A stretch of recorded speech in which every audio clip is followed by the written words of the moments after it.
Welcome to the Six Hats podcast, where I, Dr. Shami, a lifestyle and nutritional medicine family doctor, will talk about how women strive to find balance each day by juggling their six roles, being a woman, mother, daughter, partner, business owner, and professional.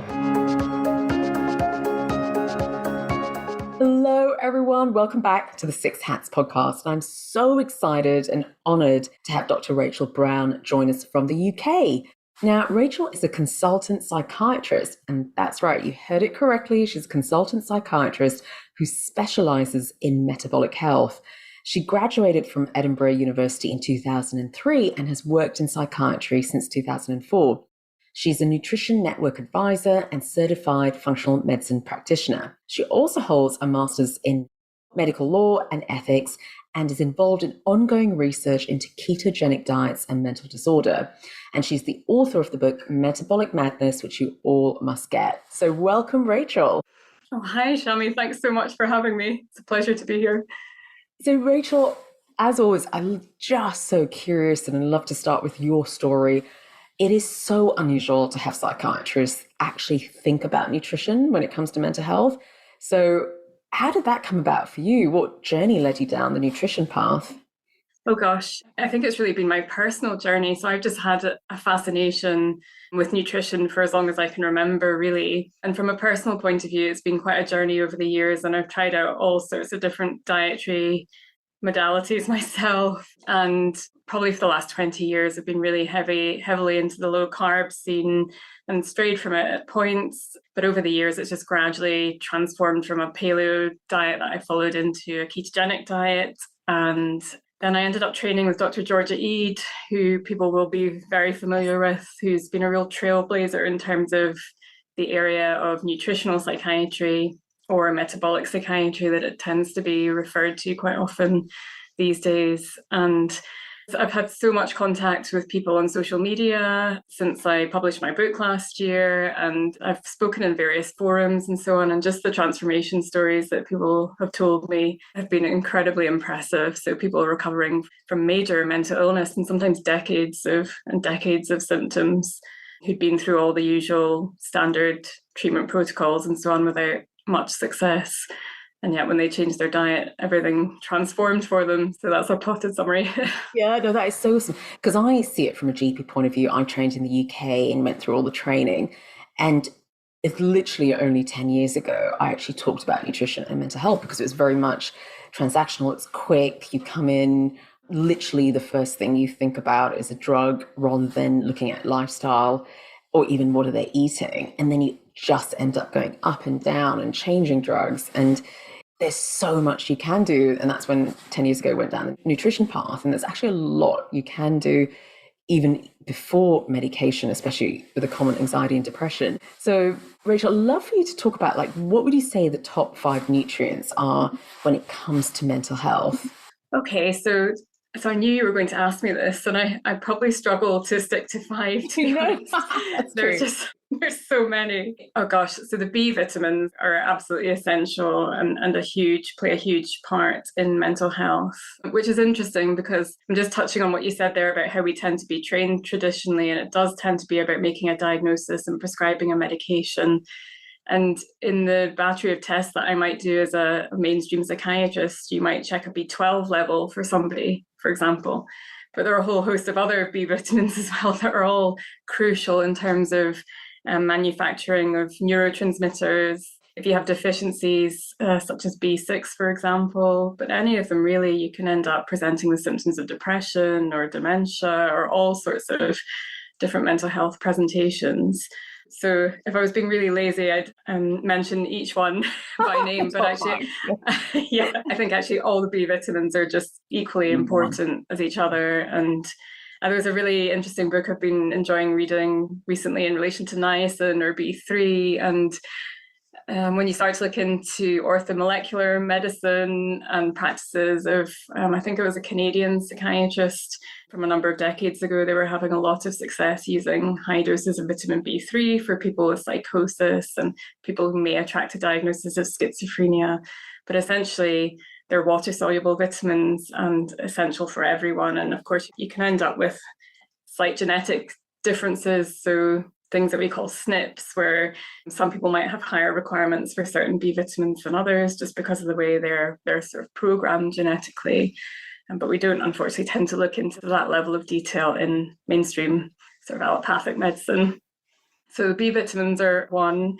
They're also involved in brain energy production. And I'm sure people are familiar with Chris Palmer's book called Brain Energy. Yes. And actually, yeah, so the current thinking, so the up-to-date thinking is that actually your brain's ability to be able to access energy is absolutely crucial for mental health. And I'm a bit tired personally, and we'll come on to it, about the neurotransmitter theories of different mental illnesses that have dominated or predominated the thinking for so long. But actually, a lot of it just comes down to how our mitochondria work.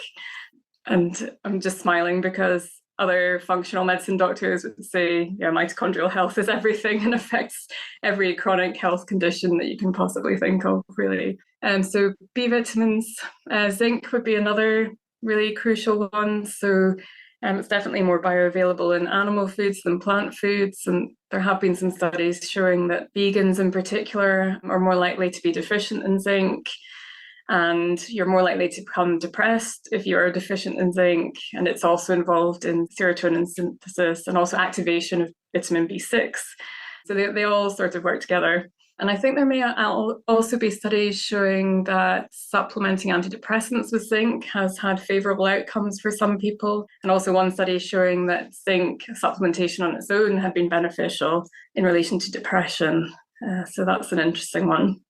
And do you think we can get enough zinc if you've got a, meat-based, taking enough protein in our diet? Because you mentioned something really so important, which is, a touchy topic when you talk about vegan, vegetarianism versus like a predominant meat diet. And I see that a lot in clinic. It is the anxiety, depression, and fatigue. And very much it's a vegetarian-based diet, just not getting enough protein. What are your thoughts around that? I know we're sidetracking a bit there. Oh, yeah, absolutely. So I would have a very hard time to be able to recommend to anyone that I see clinically that I can't really think of a situation where I think it would be ideal to recommend a vegan diet or even a vegetarian diet, purely because it can be very difficult to get essential nutrients such as zinc and vitamin B12. And lots of people are familiar with the vitamin B12 issue with vegan diets and they supplement, but I think less people are familiar with the issue with zinc. And it's, animal foods are a rich source of zinc, particularly, muscle meats. And don't want to get into too much of this sort of nuance about organs versus muscles, but yeah, definitely it's not usually an issue. And I think that study that quoted a rate of 47% zinc deficiency in the vegan population they looked at, that was versus about 10% in omnivores, so people who are having a mixed diet. There was still a section of that group who had a zinc deficiency, but nowhere near as much as the vegan diet. Wow. Yeah, and oh gosh, number 3, that would be DHA, or thinking about the omega-3 fatty acids. Yeah. So, our brain is 2/3 of it is fat, and about 20% of that, again, is DHA, so the specific form of omega-3 fatty acid. And again, that's very difficult to get in a vegan or vegetarian diet just because it doesn't exist in those foods. So it's a different form of omega-3 that comes in vegetarian foods known as ALA. And the body can convert some of that through to eventually become DHA, but it's a very poor conversion rate. So I believe it's somewhere in the region of about 5% of ALA that's taken in a vegan or vegetarian diet ends up ultimately converted to DHA, but it's absolutely essential for our brain development and for cell membrane fluidity in the brain. So basically for communication again within the brain. And we know that, it's really interesting when you start to look at the research literature, because there are certain populations, such as children with ADHD, that show altered levels of omega-3 fatty acids versus omega-6. And we know that over the last, probably from the 1950s, since the introduction of seed oils, which are very high in an omega-6 fatty acid called linoleic acid, we know that the modern diets are just far too heavily filled with omega-6 fatty acids. And I suspect most people's omega-3 to omega-6 ratios are far from ideal. Absolutely. It's funny you should say that, because we can do an omega-3 index here in Australia as a blood test, obviously privately paid. And 9 times out of 10, it's always deficient. So I've actually stopped doing it because Yeah. you've got to either look at diet, look at supplementation to actually get your sources. Yeah, I mean, I think if there's one health change that people could make that could really make a big difference, it would be getting seed oils or vegetable oils out of their diets, because any sort of processed food these days just seems to be absolutely filled with the stuff, and it was never really, it's just not an ancestrally appropriate food. I would argue it's not even a food. It shouldn't be looked at in that way. It's a byproduct of industry, essentially. So yeah, there to make profit. We could have a whole conversation about that, couldn't we? Yeah, couldn't we? Really, it's a big rabbit hole to go down.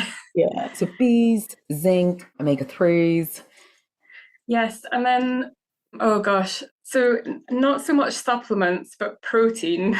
Yeah. So I think having bioavailable protein, because most psychiatrists and most doctors don't tend to think about it, but where do we get our neurotransmitters from? And it's all manufactured from our food. So it's the proteins that are broken down, and in particular, an amino acid tyrosine, for example, that is ultimately converted into dopamine and noradrenaline and those other neurotransmitters that are absolutely essential for us. And particularly problematic, it seems, in ADHD. So we were just talking about that, so that just comes to mind. But I never cease to be amazed by the response you get, even from other professionals, when you try to suggest that what people eat is absolutely crucial in terms of their mental health and well-being.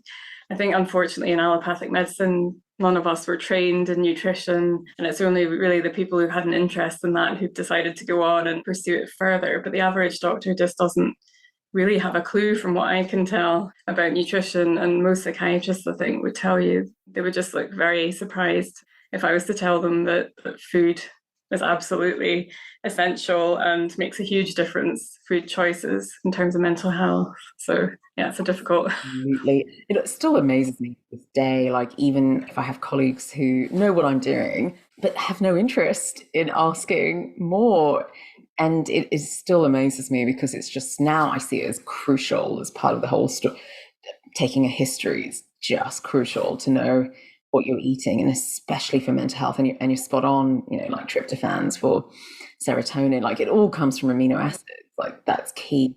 And I think you touched upon it. You really do not get enough protein if you're vegan or vegetarian. And I was just reading Paul Saladino's Carnivore Code, and it was a great picture there about bioavailability of protein, meat versus a vegetarian diet. And it's like 50% bioavailable.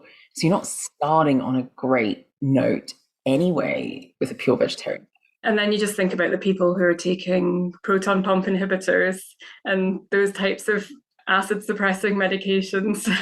Yeah, your mind just starts to boggle, because you think, how on earth is anyone supposed to be absorbing and extracting the nutrients and actually extracting the bioavailable protein that may be in their diet? And so it's just layer upon layer of foundational basics that I think a lot of people are getting wrong these days. So a fairly poor processed food heavy diet combined with something like a omeprazole or another proton pump inhibitor, and then you can end up just over a relatively long period of time. I suppose some people might present more quickly, but just health deteriorates slowly and surely.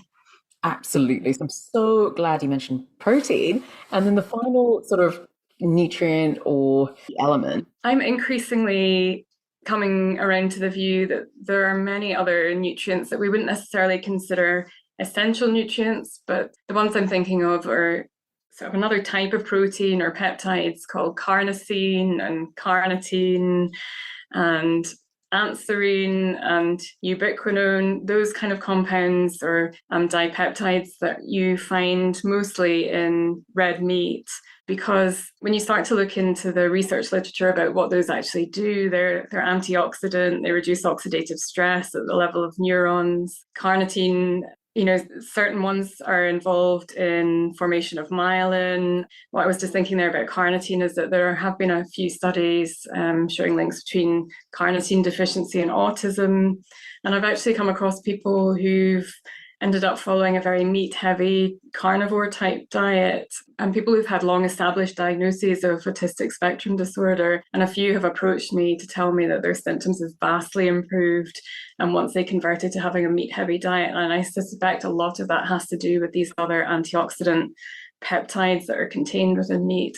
I think there are many, many more that we haven't even found and named yet.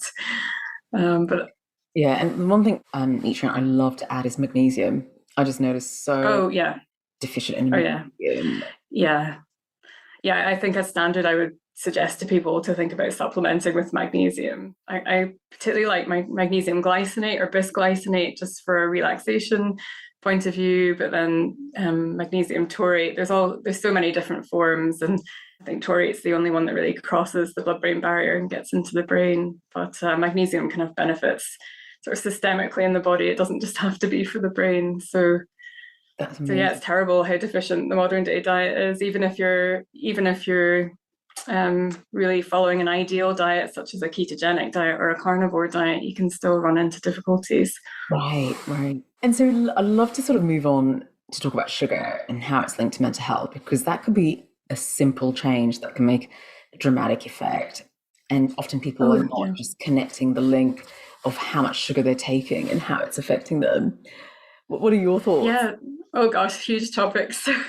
Yeah. So beyond seed oils, then sugar, I would say, is the next most detrimental thing that people could consume in terms of their mental health. And unfortunately, that really translates into all carbohydrates, because all carbohydrates, even if they're complex, your body digests down into simple sugars. But essentially, too much sugar in the body is inflammatory.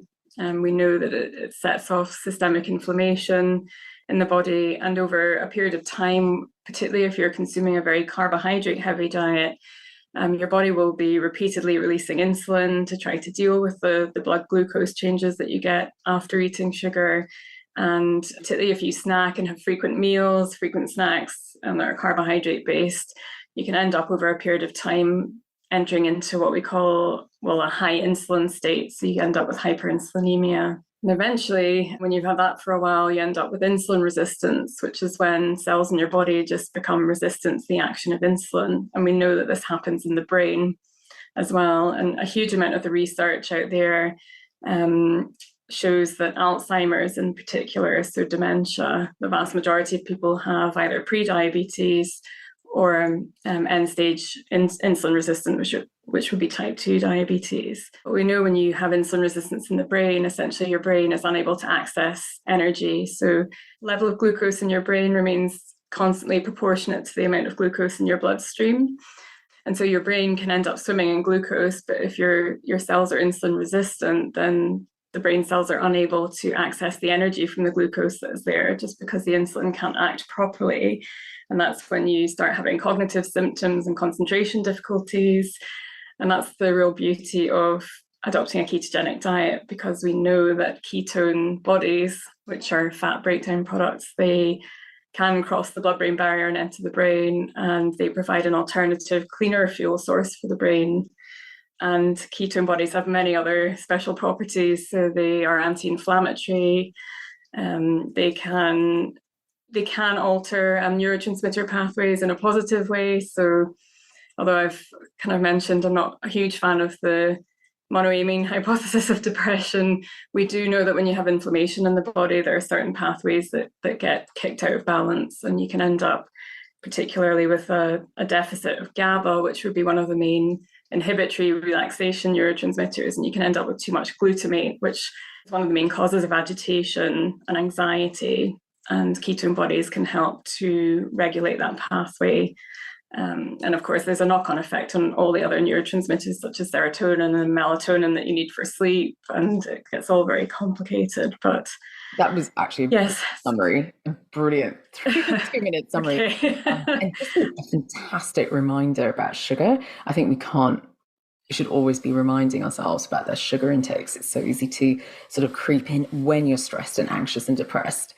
Literally, it's like go-to, and it's just making that whole cycle worse.